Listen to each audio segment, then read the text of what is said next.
Let's lock in. Which fight do you want to see more? Devin Haney versus Ryan Garcia 2, Rolly Romero versus Conor Benn, or Rolly Romero versus Devin Haney. Look, there are options out there. We saw people drop the ball. It wasn't the best weekend of boxing, but maybe perhaps it put things in its proper place, in its proper perspective, and maybe now we can potentially look to see some mega fights. To me, a lot of these mega fights potentially include Conor Benn, but let's just start with Devin Haney. Devin Haney could make a huge statement outside of this whole Osterine nonsense, Ryan Garcia nonsense. Devin Haney could actually move on and make a huge statement if he fights Rolly Romero and he beats Rolly Romero. Now, that's a very tough fight for Devin Haney because Rolly Romero punches extremely hard. You saw what he did to Ryan Garcia. You saw he made Tank very cautious, and Tank had to wait for the perfect opportunity to strike against Rolly Romero. And you saw what happened with Barroso. And you saw Barroso, who is a very hard puncher.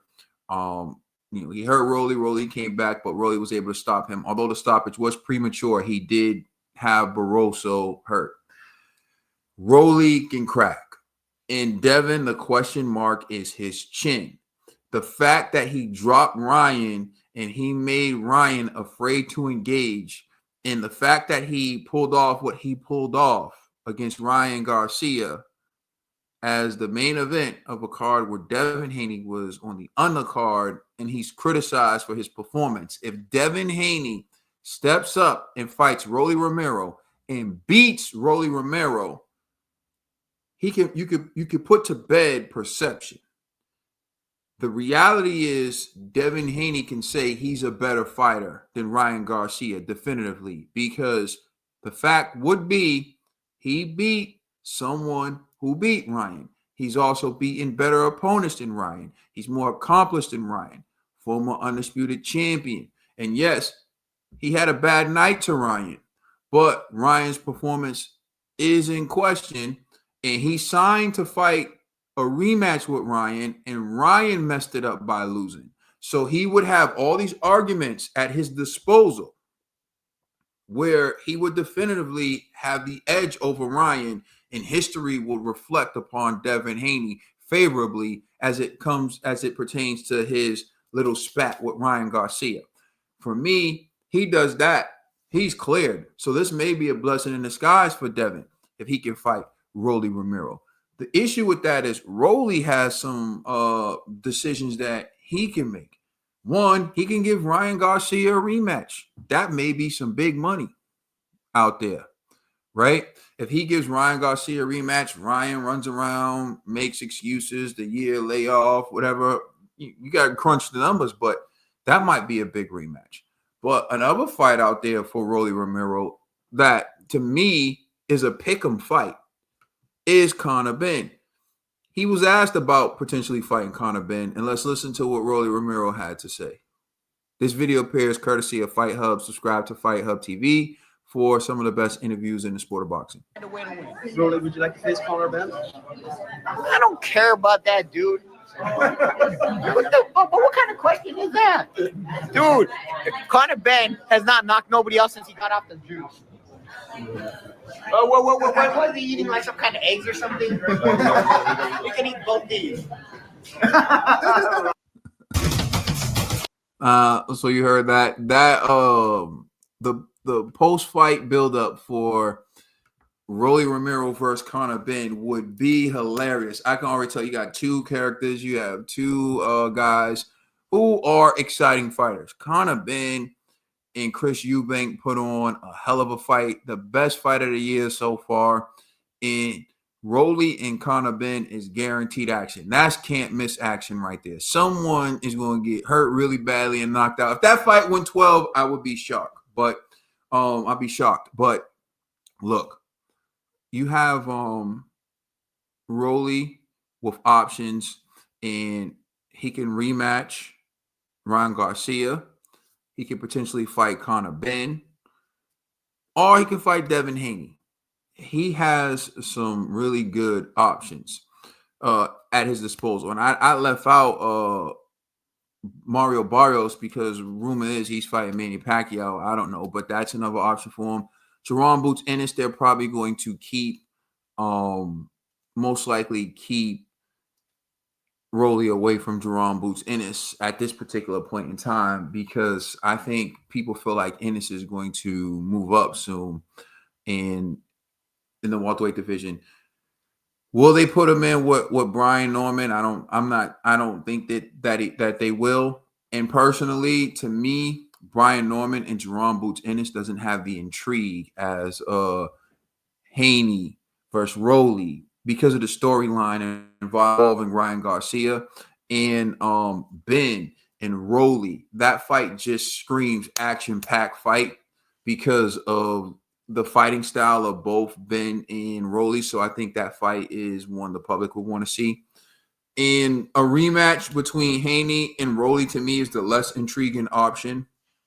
I think Ryan really needs to get his confidence back because he didn't look too confident and he didn't look like he was willing to pull the trigger. But before people blame that on Osterine as the sole purpose, let me put something in perspective for you. Ryan got hit with a body shot by Javante Tank Davis and he never got up. And the question was, did he quit? Did he have the heart to walk through the fire that he needed to in order to try to get the victory? Most people felt like he quit. Rolly Romero told Ryan Garcia in their face-off that he was a quitter and that once he hurt him, he was going to quit. Ryan made it to the 12th round, but did he quit trying to win? Did he quit taking the necessary risk that were required for him to win? I think the answer may be yes. So is it a matter of Osterine or just the fact that when the going gets rough, Ryan doesn't want to take the risk that he needs to in order to give himself a legitimate chance of winning? Now, whatever the case may be, I think the lack of risk that he took against Rolly after being dropped in the second round dropped his stock, and no one's going to want to see him fight Rolly again. But if he would have tried, at least the way Devin tried when he dropped Devin. See, this is why Devin, I wish he didn't do certain things. Devin showed he had heart and he showed he was a gladiator. Although Ryan's left hook was dropping him, Devin got up every single time and Devin tried to win. And that's admirable for someone like Devin who doesn't have one-punch knockout power. He still got up and he tried to win. And you got to respect that. If you're Devin, I hope that you do whatever you need to get your confidence back. But at least he showed that. Ryan didn't really show that in his fight with Rolly. It looked like he stopped taking risks. He put the left hook in a holster. He was afraid because you know what they say, don't hook with a hooker. And Rolly showed him, you got a hook, you got a left hook, but I got one too. And at one point, we're going to hook together and we're going to see whose hook's the best. So Ryan really didn't want to get in that hook session with Rolly. That's my take on it. Now, which fight do I want to see more to close it out and answer the question definitively? I want to see Devin Haney versus Rolly Romero, because that is going to answer a lot of questions for all boxing fans. Ryan just lost. He wet the bed. Devin danced his way to a victory. But put Devin in there with Rolly and let's see what happens. And if Devin can defeat Rolly, then it's up to him whether or not he wants to give Ryan Garcia another chance at a rematch. I think even if he beats Rolly, he should, because you don't want that on your resume. You don't want it looming. Like, I don't care how many times Ryan loses, Devin needs to go get that one back. He needs to go and get that one back. He needs to get that one back for the archives. He needs to get that one back for the legacy. He needs to get that one back to definitively make it a fact that Ryan Garcia could not beat Devin Haney when he did not have Osterine in the system. Right now, it's a perception. just the same way that Ryan Garcia fans thought Ryan could beat Rolly and Pitbull when he tweeted out, "Oh, they both afraid of me," and the perception of the public was Ryan was better than them. Until he actually does it, it's not fact. There's no proof of it. There's no evidence of it. There's nothing to support it other than your confirmation bias. What we need is need for Devin Haney to make it law, but he can get the one up on them if he can beat Rolly Romero. I'm interested in seeing what Devin can do with Rolly Romero. I think certain fights at this time seem like a mismatch. I think at 147, the way Haney looked against Ramirez, if you threw Haney in there with, say, Jerome Boots Ennis, I think Ennis is going to do damage to him. You put him in there with Brian Norman Jr., and Brian Norman Jr. is a devastating puncher. I think he may stop Devin Haney. Just because of where his mind's at right now. I think Devin needs to fight a puncher like Rolly. I think Devin's skill and technique is better than Rolly's, but Rolly has tremendous power, athleticism, and he's faster than people give him credit for, and Ryan found that out. It's a dangerous fight for Devin, but if he can get through the fight with Rolly, knowing how hard Rolly punches, I think that would be a huge confidence boost for him. And if Rolly beats Devin and Ryan, can you imagine how much greater that would make Rolly for the sport of boxing? That's my take on this. Let me know what you think in the comment section. Which fight do you want to see most for these fighters? What do you think? What do you think they should do? I appreciate you watching this video. Thank you for rocking with me. It's Caden. I'm out. Peace.